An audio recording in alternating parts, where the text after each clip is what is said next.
Assalamualaikum warahmatullahi wabarakatuh. Dengan mengucapkan Bismillahirrahmanirrahim, pelaksanaan aksi nyata diseminasi budaya positif oleh Ibu Fitria Senuk, Sarjana Pendidikan, calon guru penggerak dari SD Negeri 1 Tomolau tahun 2024 angkatan 11 yang ini dimulai.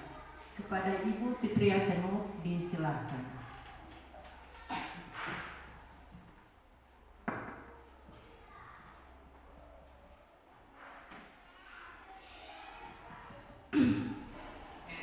Bismillahirrahmanirrahim. Mohon izin yang mewakili Bapak Kepala Sekolah dan teman-teman guru yang saya hormati. Di sini saya ingin mengucapkan terima kasih banyak atas waktu dan tempatnya yang tadi sudah begitu banyak kegiatan mulai dari pagi sampai siang hari ini, tapi masih tetap semangat untuk menghadiri praktik baik yang akan saya paparkan sebentar nanti. Di sini tak lupa pula saya ucapkan juga terima kasih atas dukungan dan semangatnya.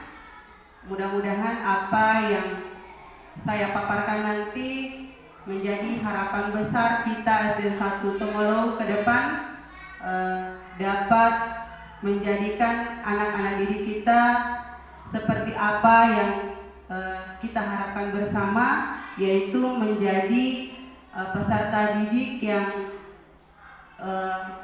mempunyai akhlak yang baik, seperti apa yang nanti akan saya paparkan. Teman-teman sekalian, di sini saya akan memaparkan aksi nyata diseminasi budaya positif yang akan kita terapkan di sekolah kita nanti. Ini saya berharap ini sebuah tombak yang akan menjadikan kita sebagai guru yang mempunyai karakter yang baik, sehingga kita dapat melahirkan para peserta didik kita itu menjadi peserta didik yang mempunyai karakter seperti apa yang kita harapkan, yaitu tentang tadi yang pertama Ibu tadi ya. Yang pertama tentang budaya positif. Teman-teman sekalian, tentang budaya positif. Sebelum lanjut saya paparkan ke materi selanjutnya, di sini saya ingin bertanya kepada teman-teman tentang budaya positif. Mungkin apa yang saya paparkan ini nanti di dalam benaknya teman-teman itu bertanya, ada pertanyaan, apa itu budaya positif? Mungkin ada teman yang bisa membantu saya untuk menjelaskan sedikit tentang apa itu budaya positif. Oke, baik. Ibu Ica, saya persilahkan. Assalamualaikum warahmatullahi wabarakatuh. Saya ingin menjawab apa yang dipaparkan oleh Ibu Fit tadi, yaitu tentang budaya positif. Budaya positif itu menurut saya itu hal-hal yang baik begitu. Contohnya seperti anak-anak datang sekolah bersalaman sama guru, terus sampah yang dibuang sembarangan, terus teman yang lain mengangkat, ya. Oke, itu saja dari Bu Ica ya. Ya, terima kasih Bu Ica. Jawaban yang sangat luar biasa. Mungkin ada teman yang lain. Oke.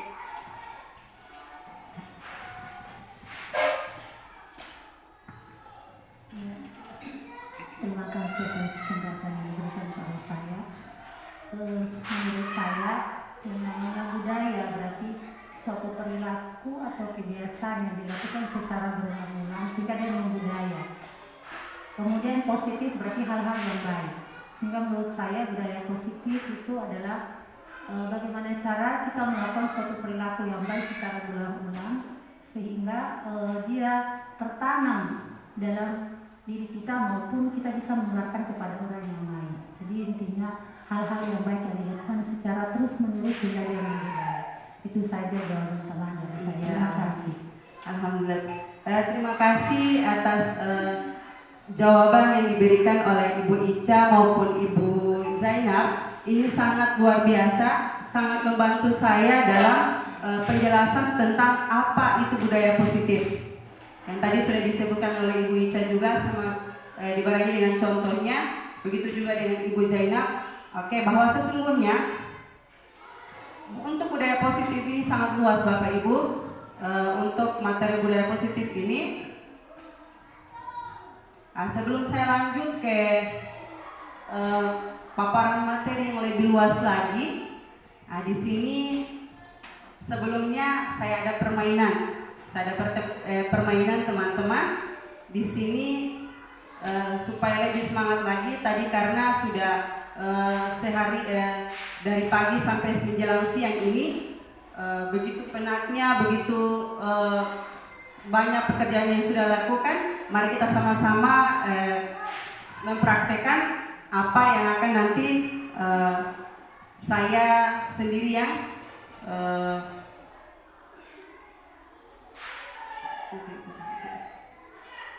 teman-teman di sini yuk senyum selama 30 detik. Dan di sini minta teman-teman itu berpasangan. Semuanya berdiri boleh. Semuanya berdiri. Di sana boleh. Ibu yang mewakili kepala sekolah juga boleh. Kita sama-sama. Berarti Ibu Taja sama Ibu Riz. Di sini 30 detik. Nanti Ibu Ei hitung waktunya 30 detik. Setelah 30 detik berarti selesai. Berarti di sini saya akan instruksi dari saya. Semuanya berhadapan. Semuanya berhadapan. Saling berhadapan Ibu Mat. Sudah.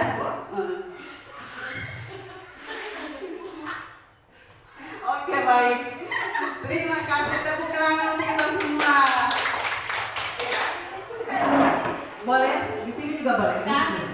Oke, baik teman-teman. Apa yang teman-teman rasakan setelah berhadapan tadi? Iya, senang ya. Nah, itu nanti akan kita harapkan kepada anak-anak didik kita nanti di saat kita memberikan pembelajaran. Oke, baik. Lanjut. Nah, ini sesuai dengan pembelajaran yang kita dapat pada pembelajaran ini itu tentang kesepakatan forum diseminasi. Nah, di sini yang saya paparkan, tapi kesepakatan ini harus kita setujui bersama ya teman-teman.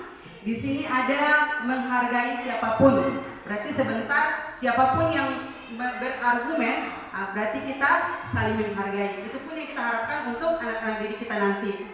Terus yang kedua, menjadi pendengar yang baik. Di saat kita berbicara, kita menuntut anak-anak kita itu mendengar.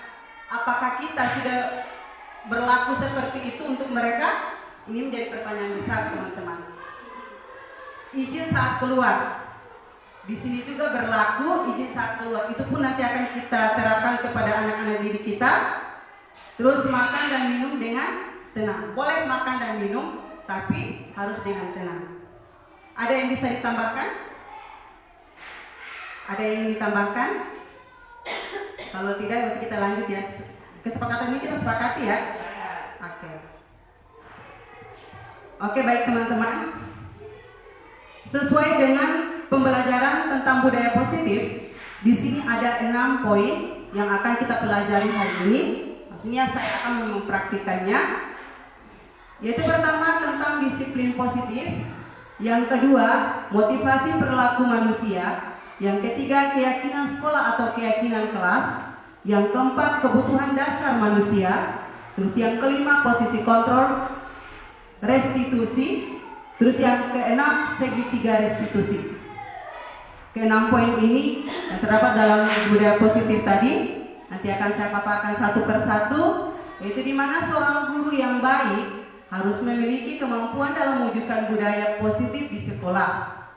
Budaya positif tersebut dapat dijalankan dengan menerapkan konsep-konsep inti seperti, lanjut. Yang pertama, disiplin positif. Yang tadi sudah dijelaskan sama-sama. Di sini saya perlu perjelas lagi bahwa sangat baik kalau kita terapkan tentang budaya positif ini, tetapi tidak menutup kemungkinan teman-teman, karena sesuatu yang baik itu dia mempunyai jenjangnya, harus bertahap, tidak seinstan seperti kita menyiram supermit, tidak teman-teman, tidak seperti itu. Jadi kita untuk mengenalkan budaya positif ini, sudah sebetulnya budaya positif ini teman-teman sudah sejak lama sudah diterapkan di sekolah masing-masing.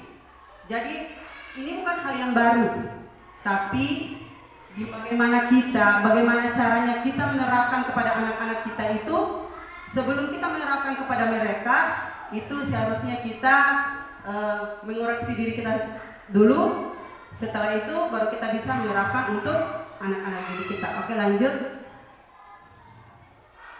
Nah, di sini yang tadi sudah disebutkan oleh Ibu Ica, contohnya tentang budaya positif ini, bersalaman. Ya Ibu Ica ya, bersalaman di saat mereka datang ke sekolah maupun di saat mereka pulang, baik itu di dalam kelas. Ini seperti yang tertera contoh yang ada saya paparkan, yaitu disiplin positif merupakan suatu cara penerapan disiplin yang mengajarkan anak bertanggung jawab dan menumbuhkan kesadaran diri berdasarkan nilai-nilai kebajikan.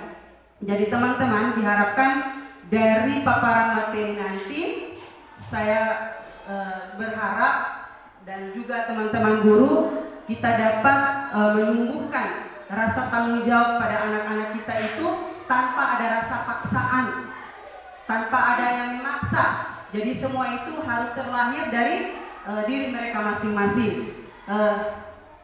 Contohnya, misalnya mereka mau ke sekolah, itu tidak ada, diharapkan itu dari budaya positif ini, kebiasaan-kebiasaan yang baik ini, diharapkan itu anak-anak yang nantinya berangkat ke sekolah itu tidak perlu lagi dipanggil oleh orang tua, tidak, tapi diharapkan anak ini bisa rasa diri terpanggil dari dalam dirinya bahwa berangkat ke sekolah itu adalah kewajiban mereka untuk menuntut ilmu. Oke, lanjut. Terus disiplin positif lebih ke arah disiplin diri yang dapat mengontrol diri dalam melakukan segala tindakan. Baik teman-teman, di sini sudah sering kali setiap hari kita lakukan itu, baik itu sholat duha, pembiasaan untuk membaca Asmaul Husna, itu sudah menjadi kebiasaan-kebiasaan untuk di sekolah SD Negeri 1 Tomolo ini. Jadi teman-teman, hal-hal seperti ini kita sudah terapkan.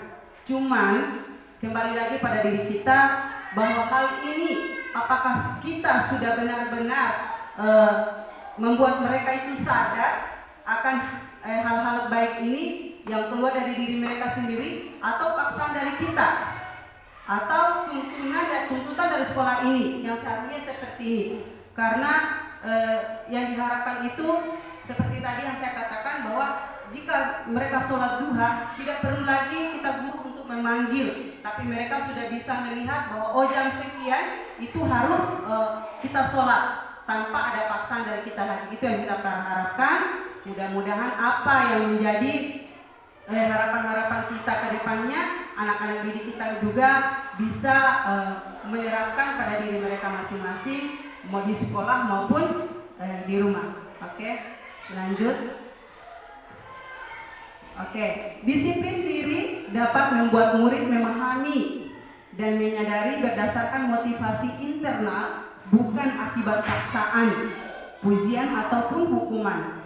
Oke, di sini teman-teman seperti tadi yang sudah saya jelaskan, bahwa harapan kita itu sama bahwa kita berharap bahwa anak-anak itu tidak ada paksaan dari luar, tapi dari diri mereka sendiri. Oke, lanjut. Oke, yang tadi sudah disebutkan oleh Ibu Ica tentang contoh, terus paparan ada gambar, terus apa yang dijelaskan dari Ibu Zainab tadi. Di sini ada 6 karakter yang ada dalam profil pelajar Pancasila, di mana kita di Sekolah SD Negeri 1 Tomolow sudah menerapkan kurikulum merdeka yang sebelumnya kita sudah mengenal ini tentang beriman, bertakwa kepada Tuhan yang Maha Esa dan berakhlak mulia. Terus yang kedua mandiri, yang ketiga berkebinekaan global, yang keempat bergotong royong, yang kelima kreatif, dan keenam bernalar kritis. Yang tadi Ibu Ica sebutkan bahwa salaman itu dia masuk di poin pertama, yaitu beriman dan bertakwa kepada Tuhan yang Maha Esa. Terus yang mandiri tadi sholat duha. Mereka bisa melakukan sendiri tanpa ada perintah dari atau paksaan atau ancaman-ancaman dari kita, sehingga mereka melakukan. Oke, lanjut. Oke, baik. Ini tentang motivasi perilaku manusia. Bapak Ibu, motivasi perilaku manusia. Saya ingin tanyakan bahwa apa sih motivasi itu, seperti apa sih? Ada yang bisa jawab? Ya, motivasi itu adalah dorongan, ya. Kita sama-sama mendorong anak-anak kita untuk menjadi pribadi yang lebih baik. Oke, baik. Ada 3 poin yang tertera di sini, yaitu motivasi perilaku manusia. Yang pertama, untuk menghindari ketidaknyamanan atau hukuman. Nah, di sini yang tadi seperti saya sebutkan, kalau kita menyuruh mereka untuk sholat duha, itu tanpa harus ada paksaan. Tapi di sini di poin pertama, untuk menghindari, nanti anak-anak didik kita itu kita lihat pasti masih ada yang melakukannya karena takut dihukum oleh guru tersebut atau guru yang piket jaganya hari itu. Itu berarti masih dari luar, belum dari dalam diri mereka masing-masing. Terus yang kedua, untuk mendapatkan imbalan atau penghargaan dari orang lain. Jadi mereka melakukan sesuatu itu, misalnya lomba, atau mereka menjawab pertanyaan, terus di dalam kelas kita berkata seperti ini. Nanti sebentar siapa yang bisa jawab, berarti ibu akan memberikan hadiah. Nah, berarti itu masih dorongan dari diri kita, bukan dari anak itu sendiri. Terus yang ketiga, untuk menjadi orang yang mereka inginkan dan menghargai diri sendiri dengan nilai-nilai yang mereka percaya. Nah, di sini teman-teman, yang masuk ke kategori yang pertama dan kedua itu masuk pada penilaian pada diri mereka itu untuk dari luar, untuk paksaan. Dan terus yang kedua itu eksternal, dari dalam diri mereka sendiri. Poin ketiga ini yang kita harapkan. Nah, baik teman-teman, untuk merubah anak itu memang tidak mudah, seperti kita membalikan telapak tangan. Tapi tidak mengapa, tidak terlambat. Kita sebagai guru, kita harus menyadari bahwa anak-anak itu terlahir dengan warna-warna mereka sendiri. Mereka membawa apa yang mereka ketahui itu sudah sejak lahir. Tinggal kita sebagai guru itu memoles mereka sehingga mereka bisa berkompetisi di luar sana sesuai dengan apa yang mereka miliki. Mereka itu sudah cerdas dari lahir. Tinggal kita guru untuk menambah bumbu-bumbu dalam kehidupan mereka itu seperti apa. Oke, baik, lanjut. Nah, baik teman-teman, sebelum saya lanjut, ini tentang keyakinan sekolah atau kelas. Ini sudah pernah kita bicarakan sama-sama tentang keyakinan sekolah atau kelas ini. Bagaimana kita bersama-sama siswa itu kita nanti, misalnya saya kasih contoh di dalam kelas kita, kalau kita ingin anak kita itu mendengar kita, berarti nanti tidak perlu paksaan dari kita. Ini butuh kesadaran dari diri mereka. Jadi kesepakatan ini kita buat seharusnya itu harus bicarakan langsung dengan mereka, karena mereka yang menjalankan, bukan kita. Kita hanya sebagai penunjuk arah saja. Jadi kesepakatan kelas ini sangat penting Bapak Ibu. Saya juga masih sangat minim dalam hal ini, tapi saya yakin dan percaya bahwa teman-teman itu sudah banyak menerapkan di dalam kelas, cuman tidak tahu mana yang harus ditempatkan dan mana yang harus kita dari alur-alurnya seperti apa, itu saja yang perlu kita pahami. Nah, di sini kita berharap bahwa setelah dari guru penggerak ini, saya bisa dan teman kita Ibu Dewi pun bisa sama-sama menerapkan sehingga teman-teman bisa mengambil contoh apa yang telah kita pelajari di sana, kita bisa terapkan di sekolah. Tanpa bantuan teman-teman kita bukan apa-apa. Oke, baik teman-teman, lanjut. Oke, keyakinan sekolah atau kelas. Guru berperan dalam mewujudkan terbentuknya keyakinan sekolah atau kelas dengan adanya kesepakatan antara guru dan murid. Nah, tadi sudah saya jelaskan tentang bagaimana kesepakatan kita, maunya mereka itu seperti apa, nyamannya mereka belajar itu seperti apa. Ini memang tidak mudah ya teman-teman, tidak mudah. Kita mengajak mereka dalam hal-hal kebaikan itu awalnya memang susah, memang sulit. Tapi mari sama-sama kita bergandeng tangan bahwa kita merubah mereka itu ke arah yang lebih baik lagi dengan cara kita saling berkolaborasi. Jadi di sini membuat keyakinan kelas itu kita harus berbicara langsung dengan mereka. Mungkin ini sudah berjalan 2 bulan semenjak yang kemarin awal masuk semester, berarti dia sudah terlewatkan. Insya Allah mungkin di semester 2 kita bisa terapkan sama-sama. Dan nanti saya pun siap, teman-teman lain pun siap untuk kita saling berbagi. Oke, next. Oke, keyakinan sekolah atau kelas ini berupa pernyataan-pernyataan universal yang mudah diingat dan dipahami dan harus diterapkan di lingkungan sekolah.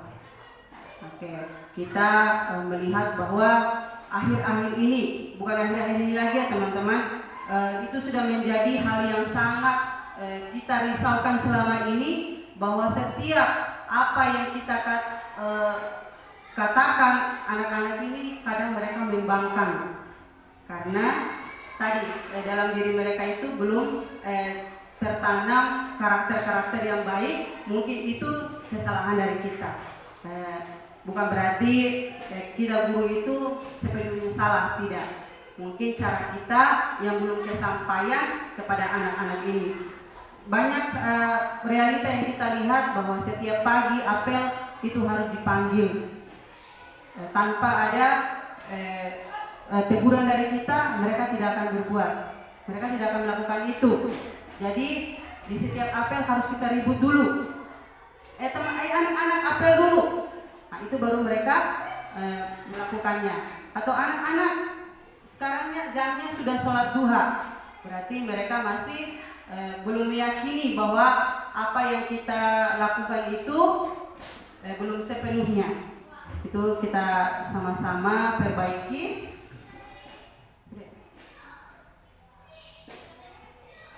Nah, ini kemarin saya sudah pernah lihat ada teman-teman yang lain yang sudah membuat kesepakatan kelas ini atau keyakinan kelas. Jadi ada perbedaannya. Di sana ada kesepakatan dan keyakinan.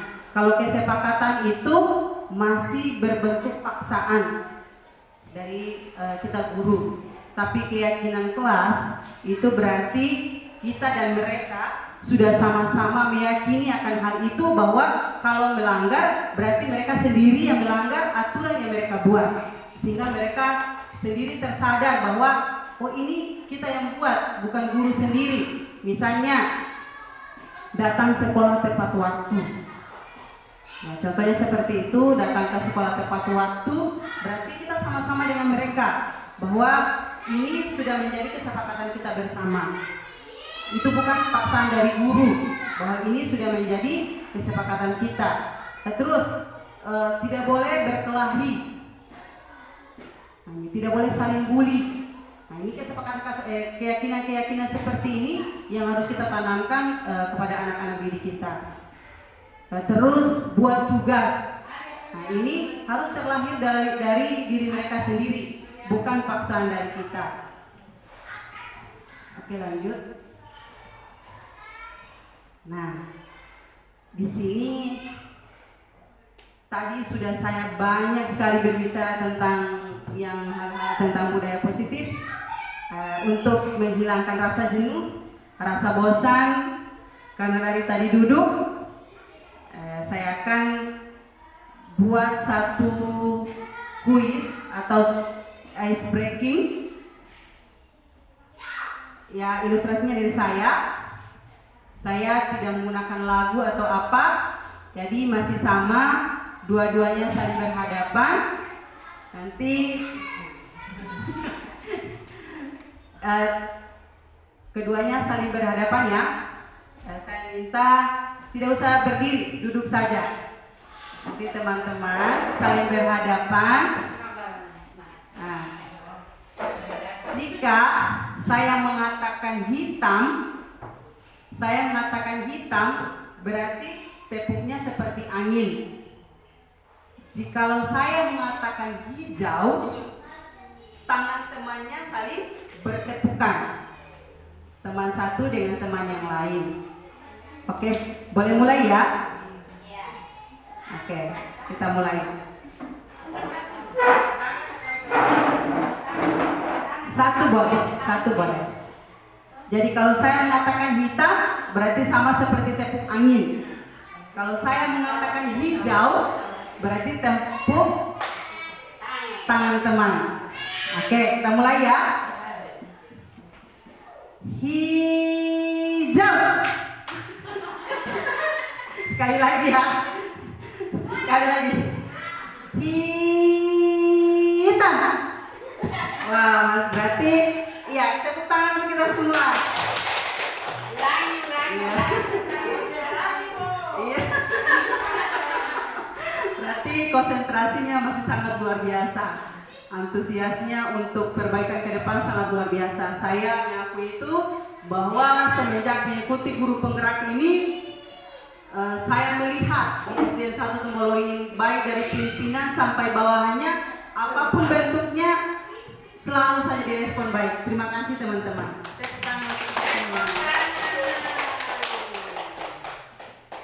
Oke, baik, kita lanjut ya.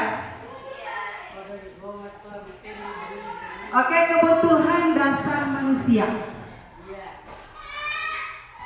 Sebelum saya lanjut tentang kebutuhan dasar manusia ini, kita hidup itu kita harus membutuhkan sesuatu. Apa sih yang Ibu Taja butuhkan untuk hidup ini? Ibu Taja hidup, kalau hidup itu untuk apa? Boleh. Itu kebutuhan untuk kebutuhan. Terus ada lagi. Ada contoh yang lain? Kebutuhan untuk bersosialisasi. Ada yang lain lagi teman-teman? Di sini kan sudah ada yang menikah, pasti tahu apa sih? Iya. Kalau untuk anak-anaknya butuh apa dari kita? Kasih sayang. Itulah yang akan kita terapkan pada anak-anak didik kita nanti. Teman-teman, saya pun punya kekurangan. Sangat banyak kekurangan saya. Masih teriak-teriak, masih memanggil anak-anak itu tanpa ada rasa sopan santun yang saya terapkan kepada mereka. Tapi setelah mengikuti guru penggerak pendidikan guru penggerak ini, teman-teman, banyak sekali hal-hal baik yang kita dapatkan. Nah, di sini nanti akan kita sama-sama berkolaborasi bagaimana caranya kita memanusiakan anak-anak didik kita yang ada di SDN 1 Tomolo, sehingga mereka bisa kembali ke masyarakat itu, mereka bisa memanusiakan teman-teman maupun keluarga mereka yang ada di sana. Oke, lanjut. Pernyataan: ketika seseorang murid melakukan suatu perbuatan yang bertentangan dengan nilai-nilai kebajikan atau melanggar peraturan, sebenarnya dikarenakan mereka gagal memenuhi kebutuhan dasar mereka. Kadang seperti ini teman-teman, studi kasusnya misalnya, mereka saling berkelahi. Itu karena di rumah mungkin mereka kurang kasih sayang. Terus satu lagi, saling berebut makanan misalnya, atau mengambil barang teman. Nah, itu berarti kebutuhan mereka yang mereka butuhkan di rumah itu tidak terpenuhi, sehingga apa yang mereka lakukan di sini itu tergambar jelas apa yang sering kita lihat hari-hari. Apalagi kita guru SD, itu sangat jelas saling bully itu karena orang tua saling apapun permasalahan yang di rumah selalu diperlihatkan, sehingga dia terlahir dari diri anak ini. Oke, baik, lanjut. Nah, yang tadi seperti kita sebutkan sama-sama, yaitu kebutuhan dasar manusia. Di sini terdapat 5 yang nanti akan kita bahas bersama, yaitu kebutuhan bertahan hidup. Yang tadi seperti saya tanyakan, Ibu Taja, kalau hidup itu untuk apa? Makan dulu baru hidup. Ya, ya. Ya, salah satunya kan? Ya. Tanpa makan mati. Itu pun yang dibutuhkan anak-anak kita. Oke, yang kedua, kasih sayang dan rasa diterima. Ini yang fenomena besar yang kita lihat di SD Negeri 1 Meloro. Kenapa mereka saling bully? Ini dia, kasih sayang. Kadang mereka ingin cari perhatian, teriak sana, teriak sini. Itu untuk apa? Itu untuk mendapatkan perhatian dari kita. Tanpa kita sadari, malah kita marah, kita menghujat anak ini, cari hal. Kita sering berkata seperti itu. Ya. Sering terjadi ya teman-teman di sekolah kita. Terus penguasaan. Nah, penguasa. Mereka itu merasa diri mereka itu kayak menjadi pemimpin di sekolah itu. Nah, terus yang keempat itu kebebasan. Mereka ingin bebas. Terkadang di dalam kelas kita sering lihat anak-anak itu jenuh. Mereka bosan dengan apa yang kita terapkan. Kembali pada diri kita pribadi, saya rasakan itu, bahwa kadang pembelajaran yang saya berikan karena mereka jenuh. Itu karena apa? Mungkin kesalahan dari saya, penerapan atau strategi-strategi yang saya ajarkan kepada mereka itu mereka tidak suka. Jadi kita sebagai guru harus pintar-pintar, harus mencoba berbagai banyak cara untuk bagaimana menarik minat anak ini untuk mau belajar dengan kita. Kadang mereka itu ingin belajarnya seperti ibu, orang menonton video saja. Itu pun kalau teman yang lain, mereka tidak seperti itu, akan ditanya, ibu tuh cara belajar. Padahal itu yang kita tayang itu adalah pembelajaran. Nah, jadi mereka itu tidak sama. Jadi kembali pada diri kita tidak boleh marah. Kita tidak boleh menyalahkan anak ini karena ini kebutuhan mereka. Terus yang kelima itu kesenangan. Senangnya mereka itu belajar seperti apa? Mereka mau tidur itu kesenangannya mereka. Atau mereka ingin belajar tapi di luar kelas, itu kesenangannya mereka. Kita harus turuti, kita harus ikut maunya mereka, karena kita punya tujuannya memanusiakan anak ini, agar mereka punya kebutuhan-kebutuhan seperti ini. Kalau sudah terpenuhi, insya Allah yakin dan percaya bahwa sifat-sifat mereka atau karakter-karakter yang kurang baik tadi, dia akan berkurang. Oke, baik, lanjut. Nah, di sini ada studi kasus. Ibu Aisyah, guru wali kelas 2, sedang bingung menghadapi ulah salah satu murid di kelasnya, yaitu Zulkifli.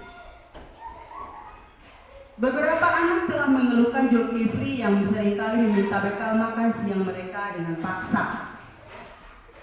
Jika Anda menghadapi situasi seperti Ibu Aisyah, apa yang Anda lakukan? Ini bukan cuma Ibu Aisyah ya.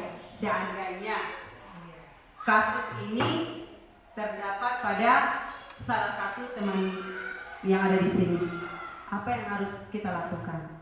Bisa dijelaskan?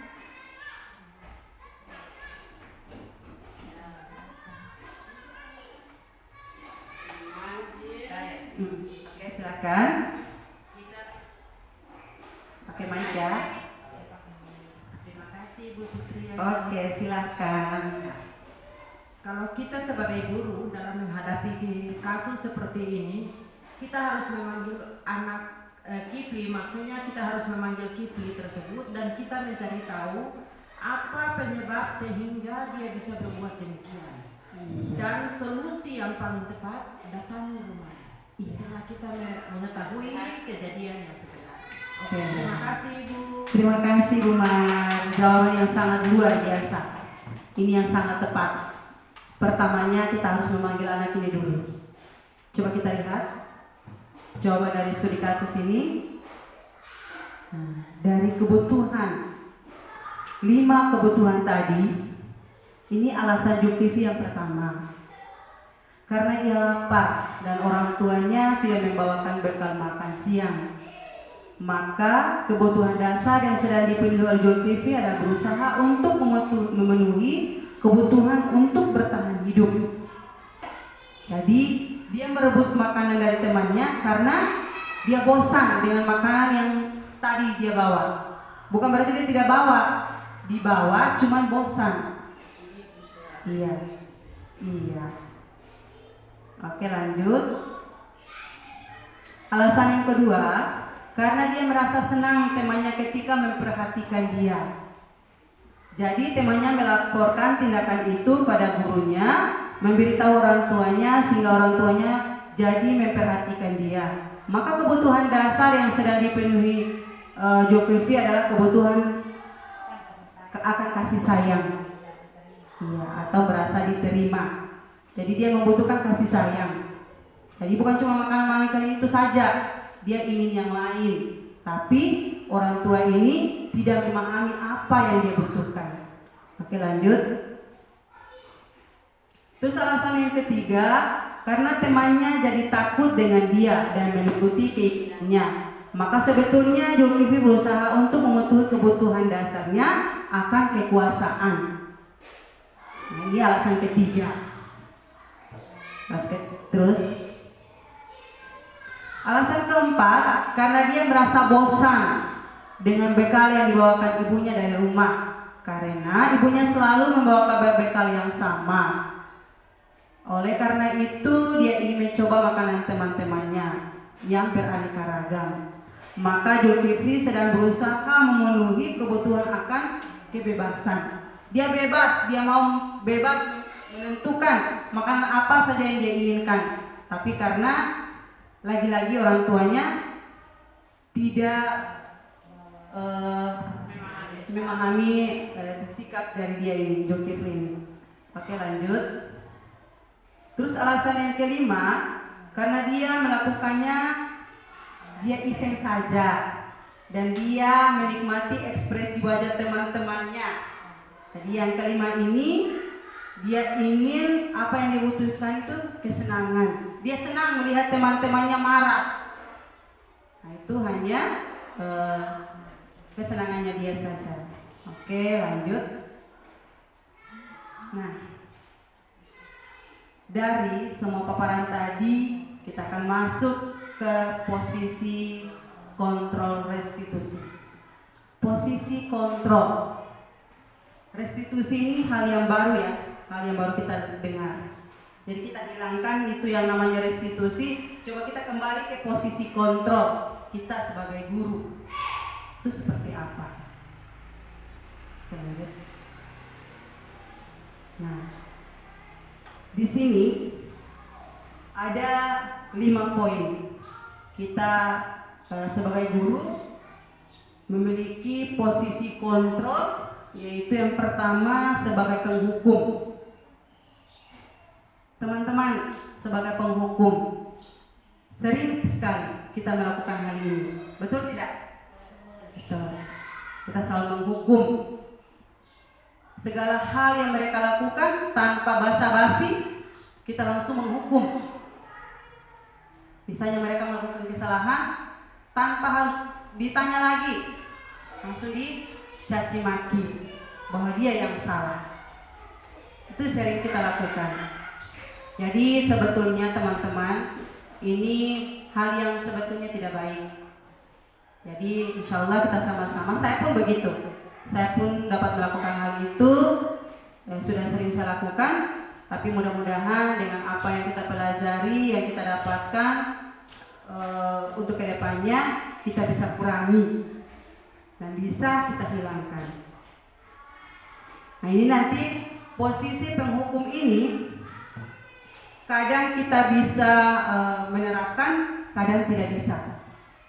Dalam situasi yang nanti kita lihat keadaannya. Kalau memang dihukumnya seperti apa, tapi sebetulnya tidak bisa, tidak diharuskan. Tapi kita buat pelan-pelan. Oke, yang kedua sebagai pembuat merasa bersalah.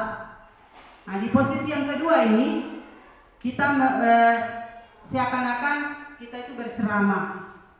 Misalnya Zulkifli ini tadi dia berbuat salah, terus kita mengatakan bahwa kita menceramai dia sampai dia menyadari sendiri bahwa dia itu salah. Ini pun tidak baik untuk kita seorang guru. Terus yang ketiga, guru sebagai teman. Nah, untuk posisi sebagai teman ini, teman-teman harus dilihat dari kondisi dan keadaannya juga.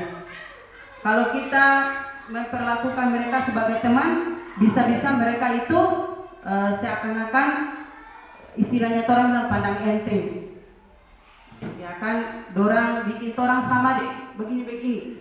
Nah, itu nanti kita sama-sama bicarakan, kita hindari. Terus guru sebagai pemantau. Nah, yang kelima, guru sebagai manajer. Nah, guru sebagai manajer di sini bahwa manajer itu berarti kita bisa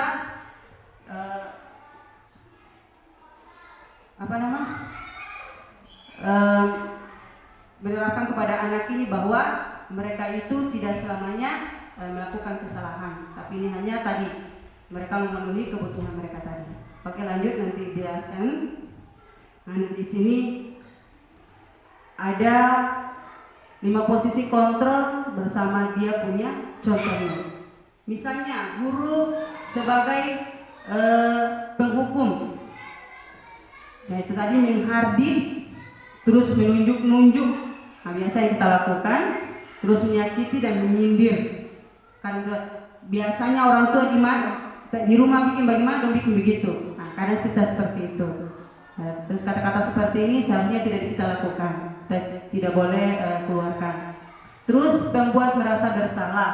Nah, kalimatnya berceramah dan mengatakan seharusnya ibu kecewa. Nah, kayak kita membuat si Zulkifli tadi dia merasa bersalah. Oke, yang ketiga teman, membuatkan alasan-alasan untuk muridnya. Misalnya Zulkifli tidak boleh buat seperti itu. Nah, misalnya seperti itu. Terus yang keempat, pemantau, menghitung dan mengukur. Terus yang manajer, mengajukan pertanyaan-pertanyaan. Oke, lanjut. Oke. Kita lanjut ke posisi kontrol restitusi. Di antara kelima posisi kontrol tersebut, sebaiknya seorang guru menggunakan posisi kontrol sebagai manajer. Seperti yang ada pada gambar. Yang diharapkan seperti ini. Oke, lanjut. Sebagai manajer, guru dapat berbuat sesuatu bersama murid, mempersilahkan murid bertanggung jawab, dan mendukung murid agar dapat menemukan solusi. Nah, di sini dituntut kita sebagai manajer, kita tidak boleh menghukum atau kita tidak boleh menghardik bahwa si anak ini bersalah. Tapi dari posisi manajer ini nanti akan kita membuat si pembuat merasa bersalah, si pembuat masalah tadi yang di kasus ini, mereka dapat bertanggung jawab dan dia sendirilah yang mendapat mencari solusinya. Oke, lanjut. Selain itu, posisi manajer mengacu pada restitusi yang dapat menjadikan murid sebagai manajer bagi dirinya sendiri, sehingga dapat tercipta identitas positif pada diri murid. Oke, lanjut. Nah, dari kasus tadi kita akan mencoba menyelesaikannya dengan cara segitiga restitusi. Lanjut. Nah, tahapan dalam segitiga restitusi ini ada 3 tahap, teman-teman. Yang di sana ada menstabilkan identitas, yang kedua validasi tindakan yang salah, terus yang ketiga menanyakan keyakinan. Oke, lanjut. Nah, menstabilkan identitas dilakukan berdasarkan prinsip bahwa membuat kesalahan adalah bagian dari proses pembelajaran yang nantinya akan menggeser identitas gagal ke arah identitas yang sukses. Contohnya, seperti yang tadi di studi kasus tadi, menstabilkan identitas ini, kita akan misalnya mereka berbuat salah, kita sudah pernah coba. Setelah mempelajari tentang tiga restitusi ini, dan kembali kemarin saya maupun Ibu Dewi sudah coba di masing-masing kelas, dan alhamdulillah mempunyai respon positif, walaupun masih sekilas, tapi hasilnya mereka itu merasa bahwa walaupun mereka berbuat kesalahan, tetapi kita sebagai guru tidak langsung menghukum. Nah, di identitas ini apa yang harus kita lakukan, yaitu kita bertanya dulu. Panggil si anak, kita bertanya. Nah, di sana ada pertanyaan misalnya, si Zulkifli tadi dia berbuat kesalahan seperti pada gambar. Anak itu harus kita datangi. Terus kita tanya, kenapa sehingga ibu memanggil Zulkifli ke sini tanpa harus berteriak atau menyalahkan si anak ini. Jadi pertanyaannya itu sebisa mungkin dia bisa menjawab bahwa dia sedang melakukan kesalahan. Terus kita guru akan mengatakan bahwa itu hal yang wajar. Kita manusia biasa, misalnya dia bilang dia membutuhkan makanan seperti apa yang teman-temannya bawa. Jadi nanti akan kita bilang, kita katakan kepada mereka, tidak apa-apa. Kita hidup itu kita butuh untuk makan. Jadi di sini kita akan mengajak mereka keluar dari zona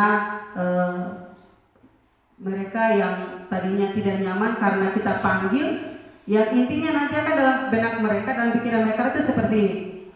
Saya dapat panggil ini akan saya dapat hukum atau saya akan dapat marah sudah. Tidak begitu. Jadi segitiga restitusi ini mengajarkan kita bahwa kita menyelesaikan permasalahan kepada anak ini harus dengan cara yang baik. Oke, lanjut. Oke, menstabilkan identitas. Misalnya di menstabilkan identitas ini, di sana nanti akan kita bertanya kepada si anak bahwa berbuat salah itu hal yang manusiawi. Tidak ada manusia yang sempurna. Kita pasti bisa menyelesaikan permasalahan ini. Bapak Ibu tidak tertarik untuk mencari tahu siapa yang benar, siapa yang salah. Misalnya, kalau di Zulkifli tadi, itu pertanyaannya bahwa kita membutuhkan makanan itu hal yang wajar.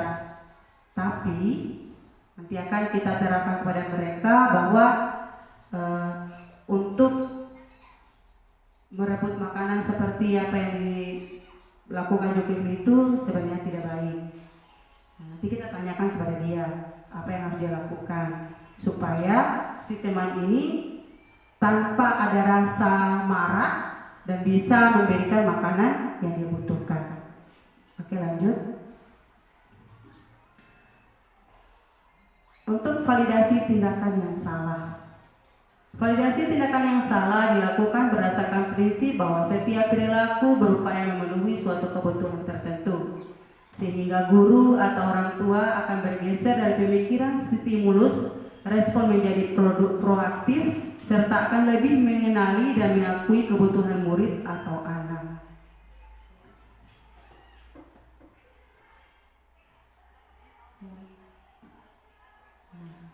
Validasi tindakan yang salah. Kita tanya kepada anak tersebut, kamu pasti punya alasan mengapa melakukannya.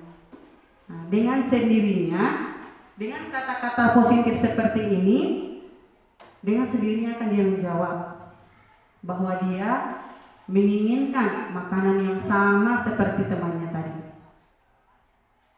Terus apa yang penting bagi kamu? Kamu boleh tetap berusaha menjaga sikapmu itu, tapi tambahkan sikap yang lain atau yang baru. Terus melakukan tanpa harus memukul. Tapi tadi dia tidak memukul, dia hanya merebut makanan dari temannya. Jadi di sini nanti kita sebagai guru sebelum kita melakukan ini kepada anak, kita harus meyakini kepada mereka bahwa perbuatan-perbuatan seperti ini betul tidak atau melanggar tidak aturan atau keyakinan kelas yang telah kita sepakati bersama tadi. Misalnya tidak boleh merebut makanan milik teman atau tidak boleh merebut barang milik teman. Itulah menjadi akan kita angkat sebagai keyakinan kelas supaya mereka meyakini hal-hal seperti ini dia tidak bisa terulang lagi. Oke, lanjut. Menanyakan keyakinan dilakukan dengan memberi pernyataan-pernyataan bermakna kepada murid atau anak untuk memunculkan motivasi secara intrinsik sehingga mampu mengaitkan keyakinannya dengan tindakan yang salah. Nah, tadi jikalau mereka sudah berbuat salah, kita panggil. Terus jikalau mereka sudah mengakui kesalahan mereka, kita bertanya, apa yang tadi Zulkifli lakukan itu melanggar peraturan atau keyakinan kelas tidak? Nanti akan dia dengan sendirinya Zulkifli akan menjawab bahwa dia melanggar. Nah, terus ditanya lagi, apakah Zulkifli mau untuk meminta maaf kepada teman yang tadi dia rebut makanannya. Nah, di sini kita mencoba untuk menggali apa yang telah dia berbuat salah itu dapat tidak dia minta maaf kepada temannya tadi. Oke.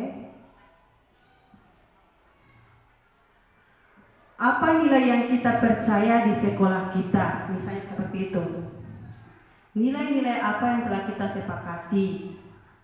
Ini menanyakan keyakinan. Terus kelas yang ideal itu seperti apa sih? Kamu ingin jadi anak seperti apa? Apa yang kamu rasakan? Nah, apa yang kamu rasakan ini, misalnya keadaan itu dia berbalik dari teman yang tadi yang dia ganggu, coba berbalik kepada dirinya. Apa yang dia rasakan? Pasti akan merasakan hal yang sama. Ketika kamu melakukan itu, kamu menjadi orang yang seperti apa? Sehingga kita membuat dia itu sadar bahwa berbuat seperti apa yang dia lakukan tadi itu sebetulnya sangat tidak baik. Oke, lanjut.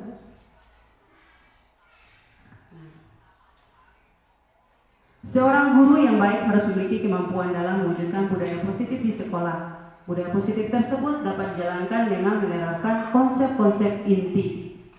Oke, tadi sudah kita bicarakan sama-sama. Lanjut. Oke. Nah, sebelum saya menutup paparan saya ini, apa yang saya harapkan juga menjadi harapan teman semua, bahwa kedepannya nanti kita sama-sama saling berkolaborasi, saling mengingatkan ke hal-hal yang baik, bahwa jikalau saya membuat kekeliruan, berarti teman-teman bisa menegur saya, tapi dengan cara yang tadi, tanpa harus berkata kasar. Nah, itu yang kita harapkan.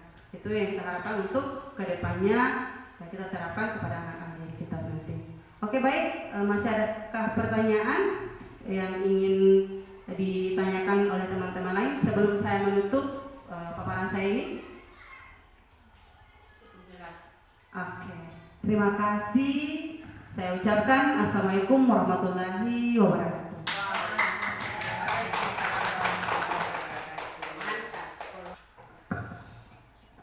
Terima kasih untuk Ibu Fitria Senur. Dengan demikian kita dapat melihat betapa pentingnya kerjasama dalam mencapai tujuan bersama. Terima kasih atas perhatian dan kehadiran kalian semua di sini, atas materi yang diberikan oleh Ibu Fit. Semoga menjadi motivasi bagi kita semua. Sekian dan terima kasih. Wassalamualaikum warahmatullahi wabarakatuh.